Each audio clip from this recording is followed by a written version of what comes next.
Well, hello. This is State Senator Gerald Neal, and I want to welcome you to Facebook Live. I want to welcome you to Straight Talk, and I have a very special guest with me this Saturday, Metro Council President David James. You all know him. He's provided excellent leadership throughout his tenure, but there's something special about Metro Council President James. He is a former police officer. So that's what's so special about what's happening this morning, because he has certain insights that you can only gain by occupying both of those spaces. In fact, a police officer and a policy maker in the Metro Council itself. So we have a rare opportunity here, and we're going to take advantage of it. We're going to go for about an hour. I want to encourage you to share this with your contacts and your friends and wherever you have them. This is going to, of course, be recorded. You can come back to Facebook and pick up on it, as well as it will be recorded, be posted on YouTube, on my page, on my channel, Senator Gerald Neal. So I welcome you back again today, and I'm hopeful that you will find this very useful. I know I'm going to find it very useful. Welcome, President James. Well, thanks for having me there, Senator Neal. I'm gonna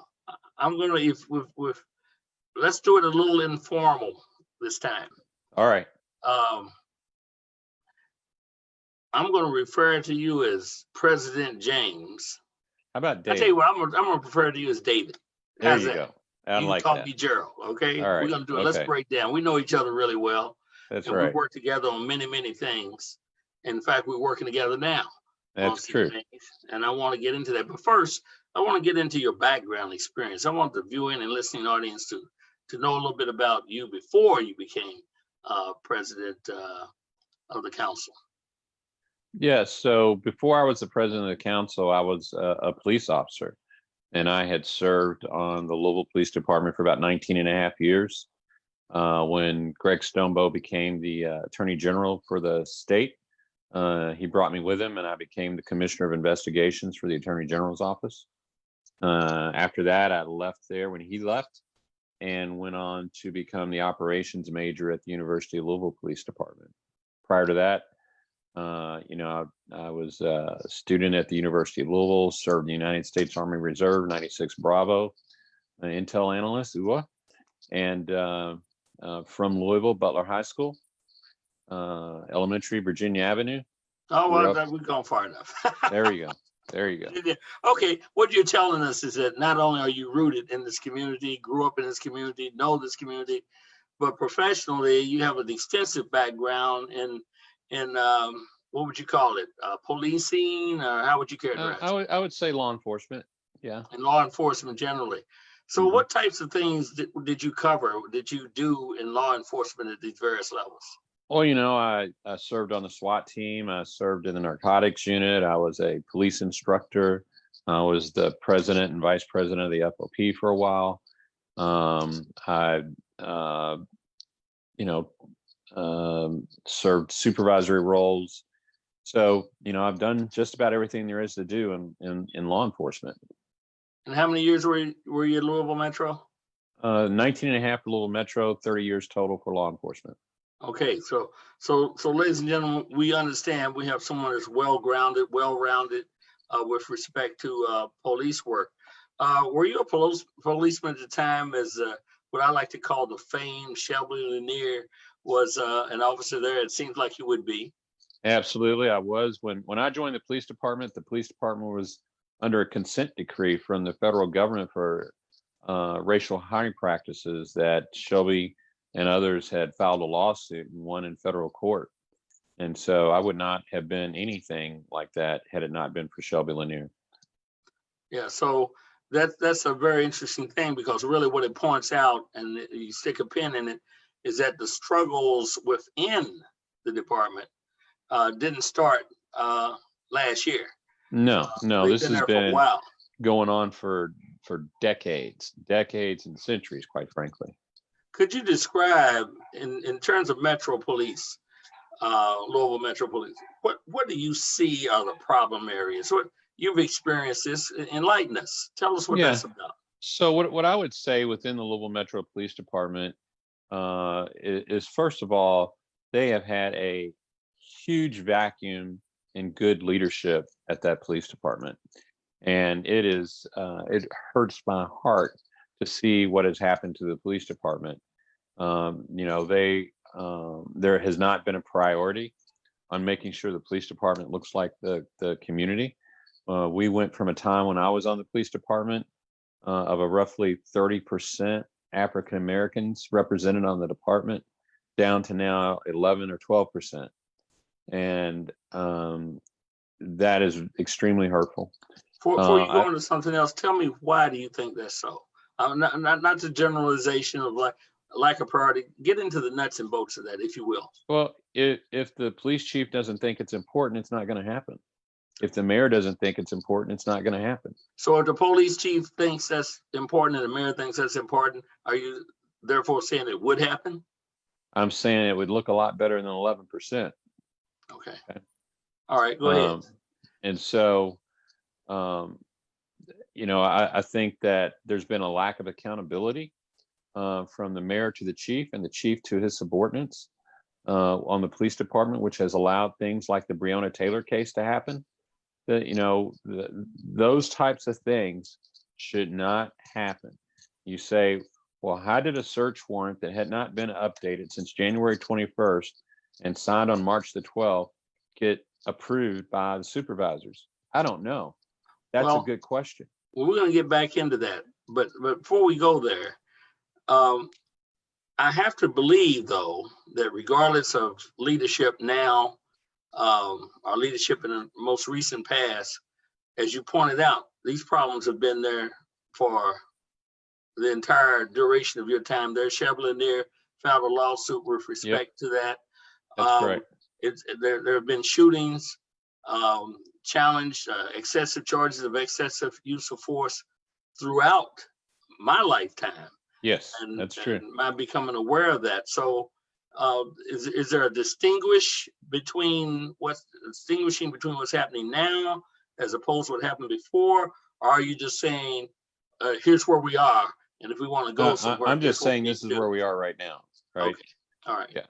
And the reason I raise that, because I have to tell you, and we'll get into it just a little bit. I like to share my little story, because a lot of people that look like me and look like you have the same story, and the first one I always tell is the one when I was 13. I was 14, almost 14 years old, and I had moved to the west around 43rd, Algonquin Gardens, and brand new house. Everything was all that, and almost dusk. I'm standing in front of my house, and here comes a cop rolling up on me, and what are you doing? Just out of nowhere, challenging me. Exactly. Where do you live? And I point right behind me. I live right there, and still got a billy club upside my head. Now, as a young person, not was I befuddled as to the aggression there, but I had already been prepared by my parents about how I was out in the street on the racial basis with police. Mm-hmm. So what I'm saying is, my first brutal experience was that. Okay, I'd heard things. I've been prepared by my parents, but all the way through my life, I like to say I've been stopped by police the whole thing. And then I'm a professional now. I'm a lawyer. I'm on the 32nd floor of National City Bank building. I'm driving through the park in my RX 300 Lexus, and I'm dressed to the nines, so to speak. And what happens then? Bam, stopped again. For what? No reason. Just acting out on me. I knew I was going to jail that day, but I didn't, because I lectured that cop the whole time. Right. Reason I'm raising that, and I think I'm telling everybody's story that looks like me and you. Exactly. These problems are deep, and they've always been there all of my life, and I've been around a while. I've been there my entire life also, and that I had, you may not realize this, but I grew up right around the corner from you. You did? So, yeah, 43rd Street, 1300 block. And so, okay. So at the age of 14, I had a similar experience with the police. It wasn't the Louisville police, it was the Chablis police. And same exact thing, billy club upside the head. I still have chipped teeth because of it. Even younger than that, just watching the riots growing up is why I wanted to become a police officer, to keep police from doing things to people that look like me. So that's how I even got involved in the first place. Yeah. So tell us, you tell our audience, you tell me, I think I got an idea. I think they have some ideas too. Tell us why. Why do you think that happened then? And why do you think that is happening now, as many people have charged? And by extrapolation, we could go to the killings that have happened not only around the country, but in our own community. I think that police, law enforcement. I think it in America, I think it has to do with the assignment of the role of police in America. From the beginning stages of it, the police were used as the tool to segregate, to kill, to lynch, to deal with blacks in America. The police were the tool of government to enforce white superiority over blacks since the very beginning. And so the entire culture is based upon that. And so the current police department right now is reflected in the comments you just made. It has. We never stopped the police and changed how they operate. It's just built year upon year upon year. And we never said, when we enacted the civil rights laws or anything like that, hey, you know what, we need to stop and change. That never happened. And so those traditions, those cultures, when I first joined the police department, there were regularly notes on my locker when I go to the change out of my uniform that used the N-word to describe me, right, and telling me to leave, right? And so even prior to that, different police districts would create pools of money. And there's a Supreme Court ruling about the Gardner case out of Tennessee. It's known as the fleeing felon law. And prior to that Supreme Court ruling, police here in Louisville would collect money, and whoever could shoot the most people in commission of a felony would get that money every month, right? And so that was the culture, and that was going on just prior, 10 years prior to me joining the police department, right? And so, we're not that far removed from that. And so, when did you leave the police department? I left the police department in 2003. And how was it then? Was it the same description you gave? No. It changed significantly. Okay. However, there were still problems, and there were still issues of black officers not being promoted. There were still issues of if you were not in the in club of the police department, if you were not one of the good old boys, as we often talk about, then you were going to be subject to discipline. You were not going to get promoted. You would not be assigned to choice units. All those types of things would happen. And it's still happening. That part is still happening. So this sounds like what is referred to as a type of pattern or type of practice. Absolutely. Yeah. Absolutely. If you look at our police department now, we have one female lieutenant that's black. We have 3 African-American black males that hold the rank of lieutenant. We have Andrea Brown and Levita Chavis in the command structure of the police department, and that's it. And so we have how many officers? How many officers roughly? 1,200 officers roughly. Yeah. 1,250.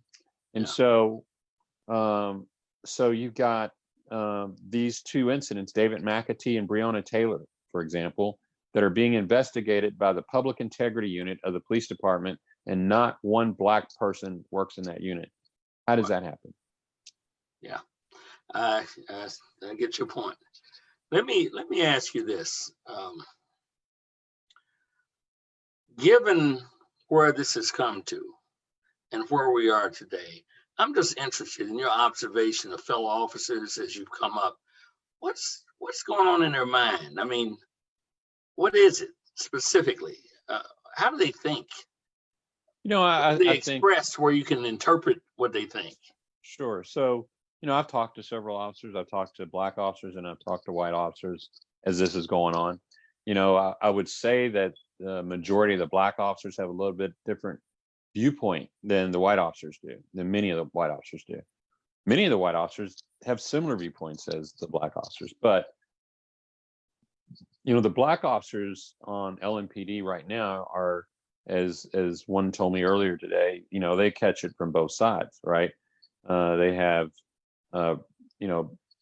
protesters calling them all sorts of names that their mother didn't give them, and they have the systemic biases taking place in the police department working against them also. Wow. And so double duty.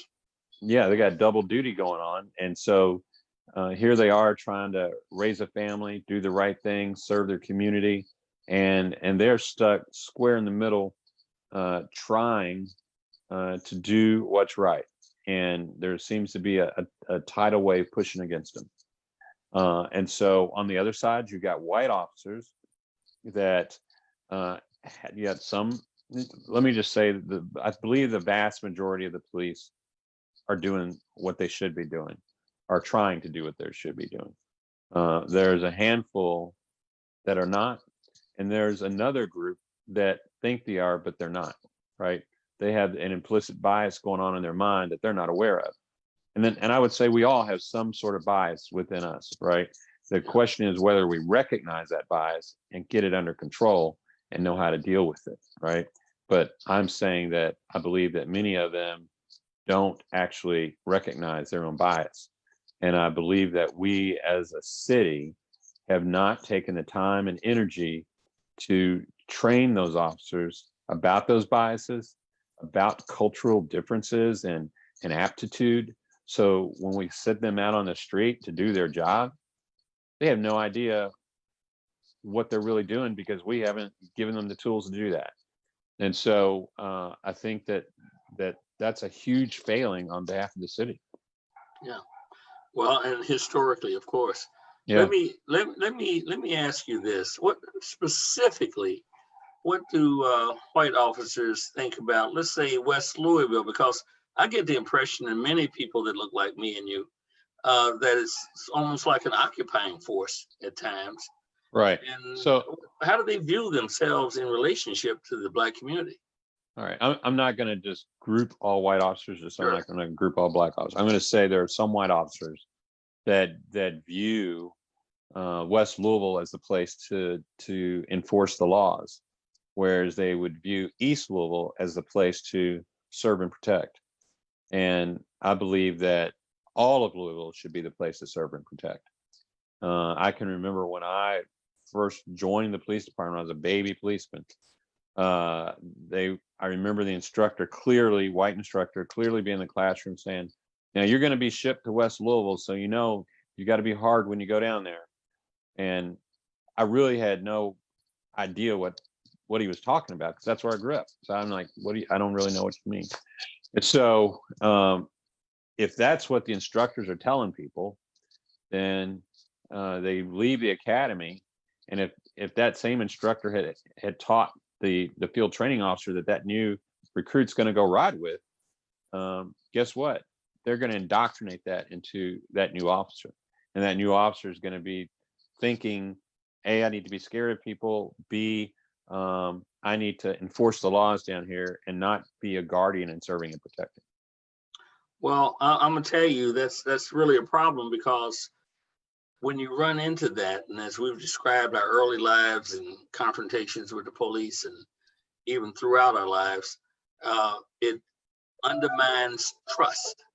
It and does, trust, absolutely. I think you will agree, is the key to effective policing and a effective welcoming of police into the community. Absolutely. There has to be that trust, and there has to be that mutual respect, because there are some bad guys out there. There are circumstances where obviously you need a police or someone that's trained to deal with a given situation that can be very threatening or challenging in that regard. But if you don't have that trust, therein lies the dilemma. Exactly. Here you go. People in the community need someone to protect and serve.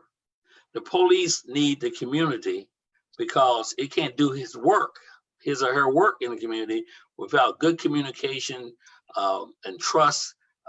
Someone would feel comfortable with giving information, maybe even on a neighbor that's doing some wrong or some damage in their community, selling drugs out of their house or something, for instance.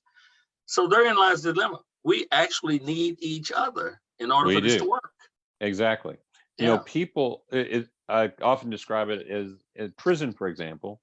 You know, the prisoners allow the prison guards to do their job. It's not the prison guards that make it happen that way. It's because the prisoners allow them to do that. And it's the same with police. There are only X number of police. Therefore, citizens allow them to police them. But in order for that allowance to take place, there has to be legitimacy and there has to be trust. If there is not either one of those two or both, it's not going to work at all. Well, let me tell you something I've observed, and you can shoot this down if you can. My sense of it, particularly when I think of police unions, FOP, when I've talked to some individual officers, when I talk to Black officers, they get it straight up. Yep. You know exactly what I'm talking about. There's no line of demarcation there. We know what we're talking about. Exactly. But as soon as I talk to some, and I say some because I've talked to some white officers that get it too. Right. So I think you're right. It's not good to generalize, but enough that they have a tendency to think that they're confused a little bit. Let's put it this way. We don't work for the police. The police works for us. That's correct. And the police should reflect what that community wants. Exactly. So somewhere in this thing, it got lost somewhere. Has it always been that way? Or is it just because of the dynamics of race as it relates, or maybe even class? Maybe a poor white community may get some of the same stuff we get in a different kind of way. I think that I think it's a combination of the two. Because when I talk to poor white communities, they often have similar complaints to what we're talking about. And I think that class is a part of it, but I also think race is a part of it. I think that a mindset amongst some people of races other than their own is less than. Because you got to think about it this way: when slavery took place, the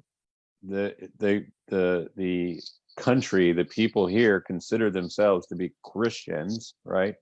But in order to treat slaves the way they treated slaves, they couldn't be Christian and treat slaves the way they treated them. So they had to turn slaves into something less than a human in order to have slaves. And so I don't know that a lot of people went very far from that thinking. Well, let's get down into the weeds a little bit, because there's a lot to talk about. Right now, we're in the throes of protests. I would dare say legitimate protests that's rooted in realities. Is you know, we think in terms of this, in George Floyd's murder, or the tragedy that's visited itself upon Breonna Taylor. And we see 2 or 3 things that happen nationally or in the community, and we say racism or whatever the deal is. But the reality is that this is going on all over the country historically, and even since those incidences, there are just blatant examples of the continuation of the excessive use of force, the lack of the disrespect and the disregard, the lack of good judgment. When you start thinking about the man that was killed, I believe in Atlanta, was shot in the back, that started off his sleep, perhaps inebriated in his car, right? Ends up in a very amiable, almost conversation with a police officer, ends up in his death, right? Is there what is that? Is that a training type of thing? What are the systemic problems here that you see that I think you've said some of them, but are there more that you could relate to? Sure. I think that when we see the Atlanta shooting, I'll separate what happened in Atlanta from the Minneapolis issue. Let's just talk about the Atlanta thing. I see that as a training issue. I see that as just watching that entire scenario play out as they're wrestling with him on the ground. I often say that you need to train police officers to do what they do. Okay, if because most often police officers don't get in shootings with people, they get in wrestling matches with people when it comes to physical altercations. And if we only spend about 5 days out of the entire time that they're police officers in the academy training them how to wrestle and hold and control people, then when it happens, they're not going to do good at it, right? And so when I watched that wrestling match in that parking lot take place, they looked like two people trying to wrestle over a basketball. I mean, it was quite embarrassing just watching it. And so they didn't do that very well. And so I believe it's a training issue too. You have to train police to do those tasks. You have to also train police to you cannot train biases out of people, but you can make people recognize biases, and you can train them in their thought processes as they evaluate a situation to try and eliminate those biases out of that professional action that you're going to take. And when I see what happened, I see police officers that did a horrible job trying to get control of an individual. I even see them with their ego out of check because they got embarrassed and they're mad. And he even took one of their tasers. How dare he do such a thing? I am going to show him, bang, bang. And that's what I see. And so when I look at Minneapolis, I see I don't even call him a police officer, a person with his knee on the neck of George Floyd, intentionally murdering him, intentionally on video murdering him. And I get infuriated that no other officer standing around did anything to stop him. And so, and I don't think that's anything about training. I think that's more about who you're hiring. The fact that he had 17 other incidents that should have caused him to be fired and he didn't get fired is unthinkable. Well, I have to say that a common refrain is that it's almost impossible to get a police officer fired for almost anything. I would Why not. is that? I don't know that accurate, or is that? I would say that if a supervisor does their job and properly documents what an officer did or didn't do, it's very easy to get a police officer fired. But if you have failed leadership from the top, and that's not something that's instituted in the institution as a cultural reality, then absolutely it's hard to get a police officer fired.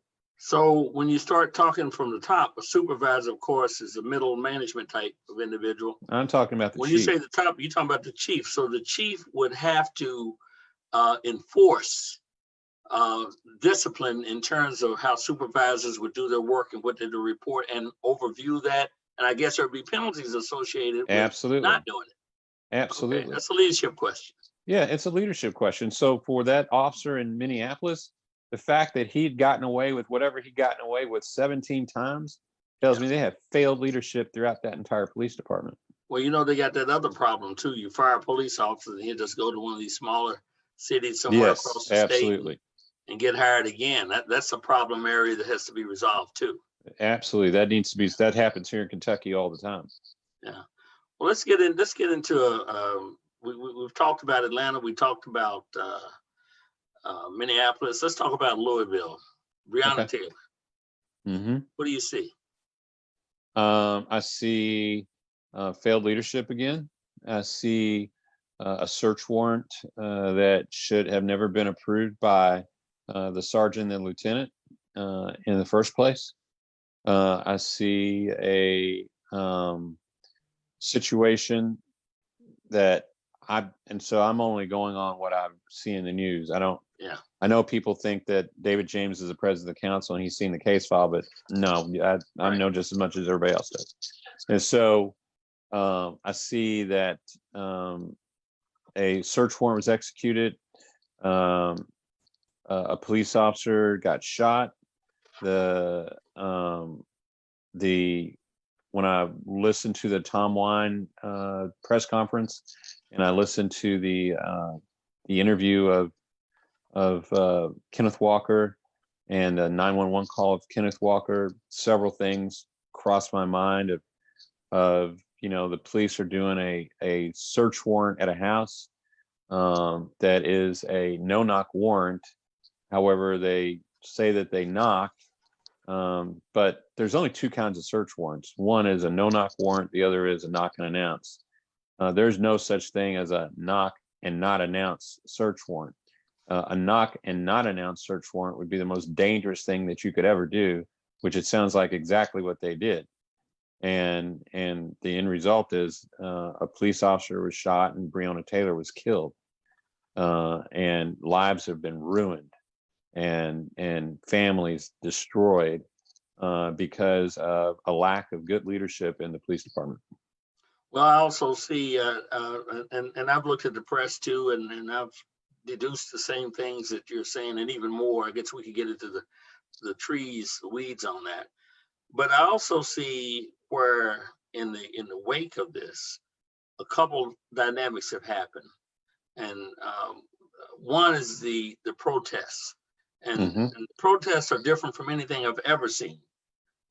I was very much involved in the civil rights movement and the civil rights protests back in the 60s.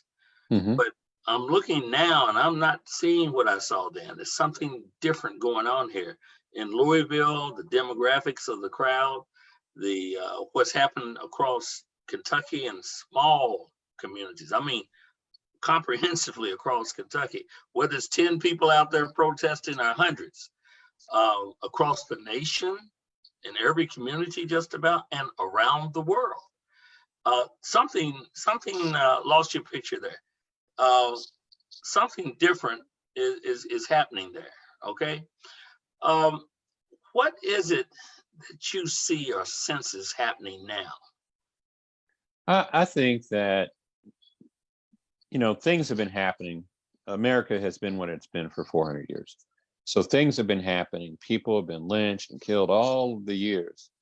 But I think that my personal belief is you have a president of the United States who displays racism and talks about it, does it, and says crazy things and goes unchecked by the legislative Senate, the body of our country that is supposed to be the checks and balances for everybody's freedom and safety.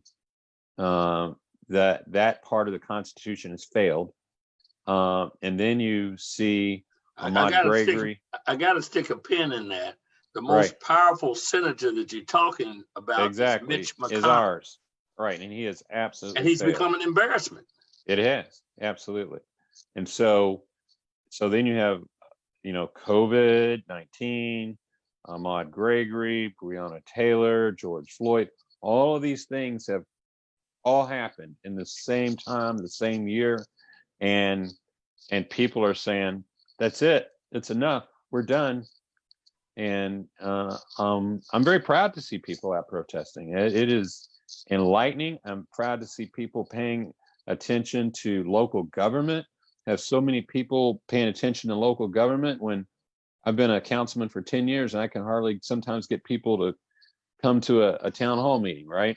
Yeah. And so unless there's something particular in their neighborhood on that particular time. Right. But now people just want to know about what's going on in government. Tell me about the budget. Send me the budget. Right. And so You know, that part is a beautiful thing. Well, I got to tell you that I've also witnessed the reaction, and I expect at some point along the line we're going to see significant reaction. Hmm. Every movement that I've observed in history, including the civil rights movement, there's always been this retrenchment.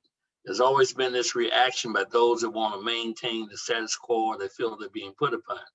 I see that reaction happening with police officers who feel they're being put upon by those who question their authority and legitimacy.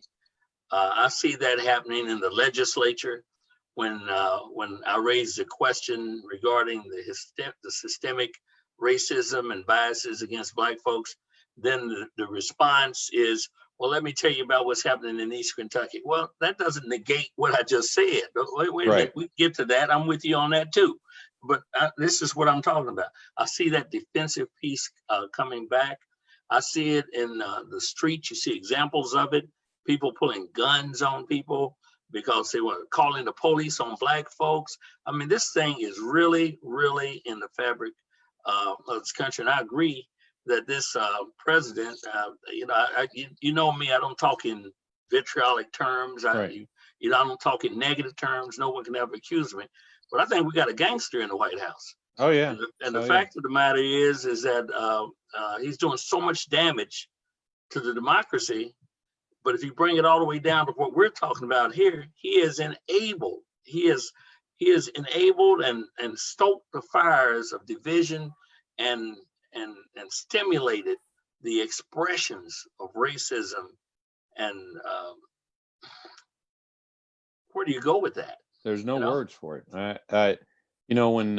When he ran for president originally, I remember him going to the national conference for the FOP, watching it on TV, and him saying to thousands and thousands of police officers, go do your jobs and you don't have to be nice about how you do it. Yeah. When the president of the United States says that to the police like that, that means green light. Green light. Yeah. Green light. And that's what he's been doing. He's been green lighting all over the place. And what disturbs me, I'm a legislator, you know that. What disturbs me, I have to call him out by name because it's so blatant. Mitch McConnell. Exactly. He's complicit. He's an enabler. He is. In the past, I worked with Mitch McConnell and I thought so much of him. And now I think so little of him. Absolutely. It's amazing. Right. It is amazing. To think that he just sits by and watches the president do all those things and not do anything about it. Even when I watched yesterday when he let I can't remember his name out of his sentence for lying in cover for him in the Russia investigation. Stone. He lets him go simply because he is covering and lying for the president. A trade-off. A trade-off. And any other president to do such a thing would be impeached. Oh yeah. Would be impeached. Yeah. And here we are. Nothing. No words. Nothing. Silence. And I got to say it one more time. Mitch McConnell was the leader ahead of any evidence put on the table or any discussion. I'm saying, no, we're not going to do that, even though this president is about the poorest excuse of a leader I've ever seen. Exactly. I agree. Well, I don't want to make this about him. Let's go back to the subject matter here, although it is part and parcel of what we're talking about. I guess the question is, what do we do now? I know that on the metro level, some things have been undertaken. The mayor, in reaction to some of this and the protests as well, has at least temporarily banned no knocks as part of his actions, required cameras after the unwarranted killing of David McAtee. That was a command decision. As I look at it, and I don't do this work, you can tell me, that was a command decision misstep is the way I look at that. on Absolutely. multiple levels. And I got to say, my good friends in the state, you know, they send in the guard, you know, as a precaution in waiting. You know, civil unrest, people can be threatened and so forth. But they treated this different from what I observed on Bardstown Road when those white kids were out there protesting. Right. And Exactly. the National Guard was 4 blocks away, parked somewhere. But when Black folks gathered at 28th Street without a problem, all of a sudden it became something to bust up. It was Right. something to, there's a command decision misstep here, as I see it. Exactly. So my initial information about the guard was that from the mayor was that they were going to be used to guard critical infrastructure. And I support that. That means that they're going to watch the water company, the gas company, those critical infrastructure needs that everybody needs to make sure that nothing gets damaged to those locations. Okay with that. But when I saw that they used the National Guard with the police to go down to 26th and Broadway and break up a crowd that was not protesting, it was just a normal Sunday night crowd that the police come and deal with every Sunday night. And within 3 seconds of exiting their vehicles, they come down like stormtroopers and start firing pepper ball and yelling at people about a curfew. Someone told them to do that. Yeah. Someone decided this is what you're going to do, and this is how you're going to do it. You know, someone could make. I'm sorry, I cut you off. Go ahead. And so what ended up happening is we have a dead citizen, David McAtee, from those actions. You know, someone could make the argument that this individual, David McAtee, in his place of business, from everything I can gather, is a reasonably solid person, had good relationship with police, had good relationship with the community. He was loved. Right. Is all I could. I used to go and get that barbecue myself. Yeah. That he felt under siege in that situation. His niece had been shot by pepper ball. I saw the injuries myself. Had retreated into this place. I mean, I could just about see it. There's another perspective on this. There's another other perspective, than the defensive one that I hear from people in authority defending the actions that they took. Right. But this chain event happened from a command decision. That's correct. A bad one. A bad one, a very bad one. And if that decision had not have been made, David McAtee would be alive today. Alive today, exactly. There's another thing. The other day there was 2 men that were up on a parking garage, and a helicopter spotted them, and the officers were deployed, and they found these 2 men in camouflage on their face, on what they were wearing. They had rifles with scopes on them, stands which you use to steady your sight when you shoot a gun. And they, my understanding is that they let them go, took their gun, took their name. I don't get it. If that wasn't a predicate for an arrest under those circumstances, I don't understand what they did there. And I still have not gotten a clear answer. Help me out, a prior officer, Metro Council David James. I don't understand that. These 2 white guys standing up there, laying in wait in the dark. No one has given me a satisfactory answer on that, and I'm still waiting on that answer. So you haven't gotten one either? No. President of the Metro Council? No. So I don't think we can let that one go, President. No, we're not. James. And Brent Ackerson and Anthony Piagentini run the Government Accountability Committee, and they will be asking those questions and bringing people forward to testify with answers for those questions. Well, would you please let me know? I'd like to stay plugged into that one. Exactly. That one, I wake up in the morning agitated behind that one. Exactly. You know. How did that happen? Yeah. Let's go on to more specifics. No knocks. Mm-hmm. No knock warrants. What's your view on those? I know there's a ban now in my understanding in the city. Go ahead. Yes. So Councilwoman Jessica Green and Councilwoman Barbara Sexton-Smith did an outstanding job putting together some legislation for the council. I got a 26-0 vote. to support it and to pass it, and they did. My hat's off to them. They worked really, really hard on that. And we have Breonna's law now, and it is a good thing. Yeah. Well, I might tell you, I joined in a press conference with the president of the Senate the other day, Thursday.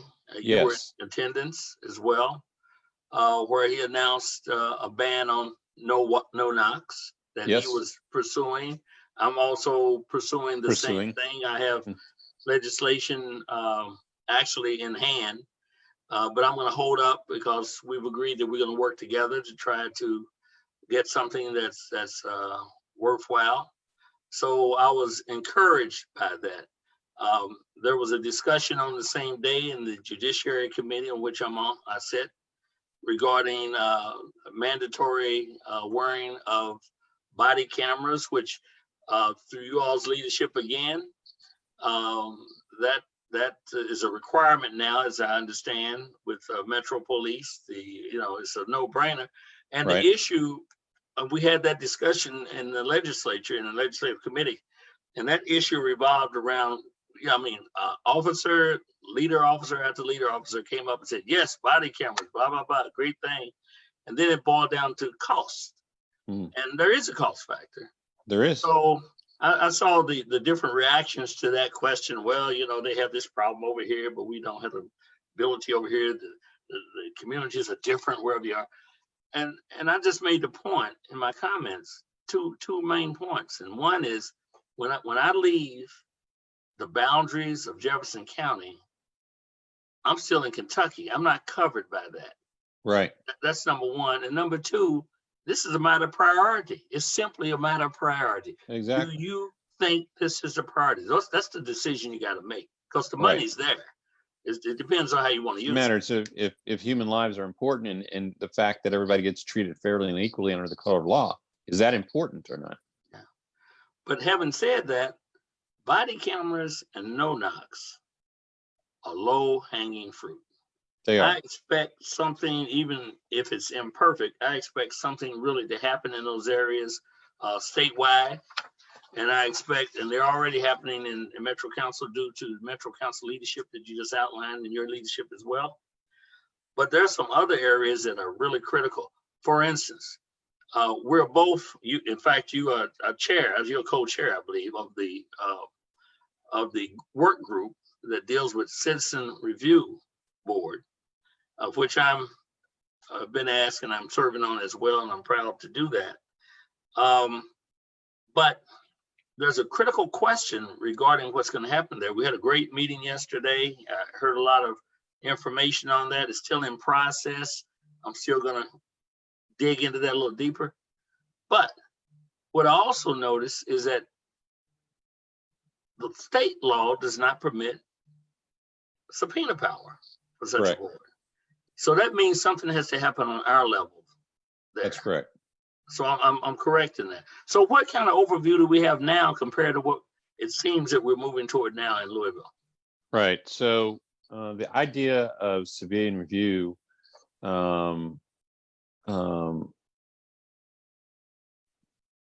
is something that's needed for a long time. But right now, the committee that we're serving on, and I'm thank you for being on that committee, is very important, because we don't have a civilian review process over our police department. And I use the term civilian oversight because I think it's more than just a civilian review board. Yeah. I think there also should be a office of Inspector General to help with that.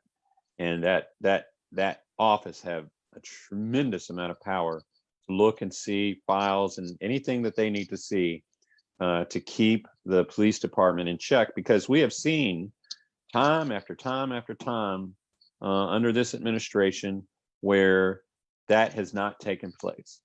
Whether we're talking about a couple years ago when DRB does a news story saying that the police department has overtime that's going unchecked and people are abusing it, and then the mayor and the police chief say, no, that's not true. And then we end up with 3 detectives in prison for stealing that overtime. Right. Whether we're talking about are you sure you got control over the police officers and how they're doing their off-duty work? Absolutely, we do. Now we have 6 officers indicted for double dipping. Or when we talk about, are you sure those children are protected in the Explorer program? Oh, yes, they are.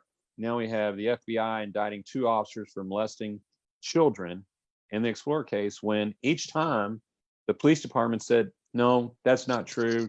That's not, believe something else. And we have to have civilian oversight, because what has been going on has not been working, obviously. And so it's very, very important that we do that. Well, I have to tell you, and I'm looking very intently at what's happening on the local level, because I agree with what you just said. We only not needed in Jefferson County, we need it statewide.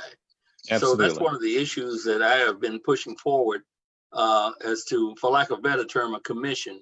But specifically, it has subpoena power, and that it has the ability to go into and or get records anywhere in the Commonwealth, that it studies patterns and practices, because individual instances don't tell you the story Exactly. of what's happening in the department, as we've been talking about.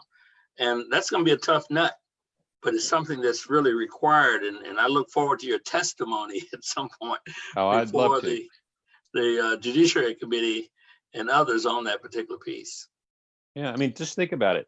Are police chiefs inclined to go out and tell the world, hey, I messed up, things are bad here at the department? No, they're not going to do that. They do just the opposite, because they want to keep their jobs. But the reality is that we're talking about people's lives here. And so the police have a tremendous amount of power, and so do those police chiefs. And for that to go unchecked is a very dangerous thing for all of us. Well, let me characterize police power. Individual policemen. Let me characterize it. I like to say this over and over again, because some people take it for granted, but it's a reality. The most powerful human being on earth is a policeman from day to day in your community. The most powerful. They have extraordinary power. They have extraordinary authority. They have extraordinary abilities to limit your freedom, even up to taking your life. And that's been demonstrated over and over again. They're given extraordinary latitude by juries, particularly when it involves issues of race, when excessive uses of forces are forces involved.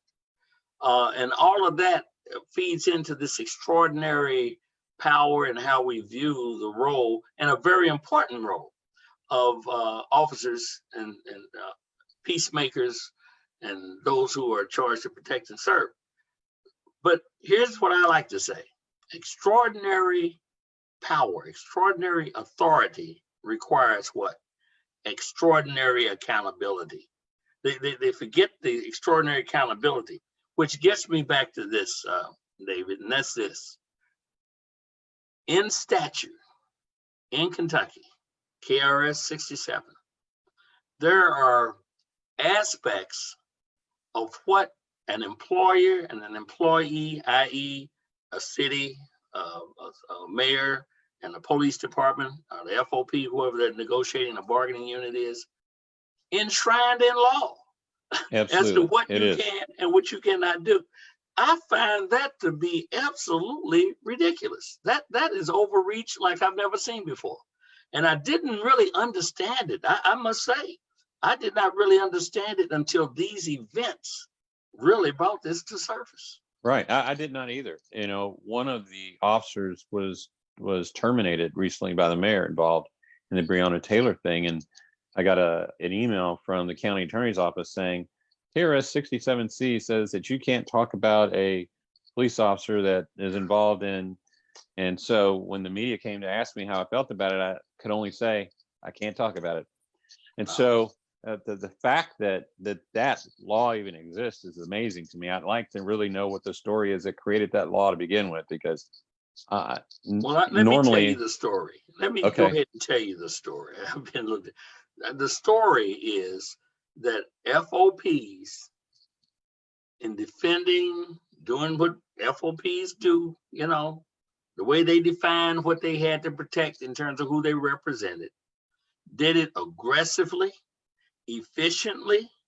They supported candidates that would support those things. They worked comprehensively across the state of Kentucky, and it became a foregone conclusion that this is something that is appropriate, because we love our police, we need our police, and we know they do extraordinarily good work. I agree with you. I think the vast majority, regardless of what they're thinking, do a good job.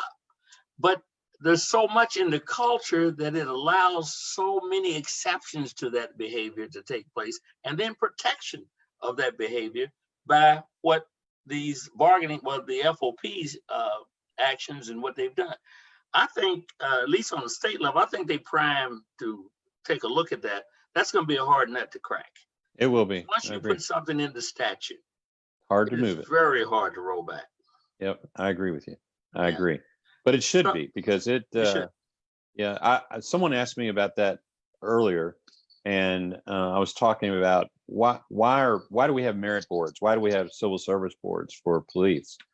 And I had to explain that back in the day, the 20s and the 30s, that every time that a new mayor would take over whatever city it was, they would wipe out about 2/3 of the police department, put all their buddies, untrained buddies in, and give them a uniform and a badge and a gun. They go out and go policing. That was dangerous. And so, but I think we went too far on the other side in order to stop that. And so it's something that has to change. Well, I'll tell you, one of my little pet peeves is this thing called chokeholds. Oh, yeah. I started doing a lot of research on chokeholds, and I've been talking to police officers across the United States of America, and I have concluded there's no need for use of chokeholds in any circumstance. I agree. Well, go ahead. No, I was just commenting on the chokehold legislation that Senator Scott, I think it is, federally, has introduced, but that is not really. That's the Republican in South Carolina. Yeah, Republican South Carolina, but don't be mistaken. That's not really a good piece of legislation, because when you actually read it, he's talking about an airway chokehold. An airway chokehold takes about 3 minutes to kill somebody. A carotid chokehold, which is not mentioned in his legislation at all, can kill you in less than 30 seconds. Carotid chokehold can cause you to have a stroke simply by the act of cranking down on that carotid artery. And if you have any plaque in that carotid artery, it'll break it loose and you'll have a stroke and die. And so, please read the legislation. Well, I'll tell you two things for sure. Bad cops who get fired should never be rehired. The only way you can deal with that is to decertify them and to have a database that informs. Exactly. That informs. A lot of these practices that we're talking about, whether we're talking about banning no knocks, whether we're talking about requirements of body cameras, whether we're talking about a ban on chokeholds and this sort of thing, there has to be something additional going on. There has to be a penalty for those who violate this. It has to be an extreme penalty.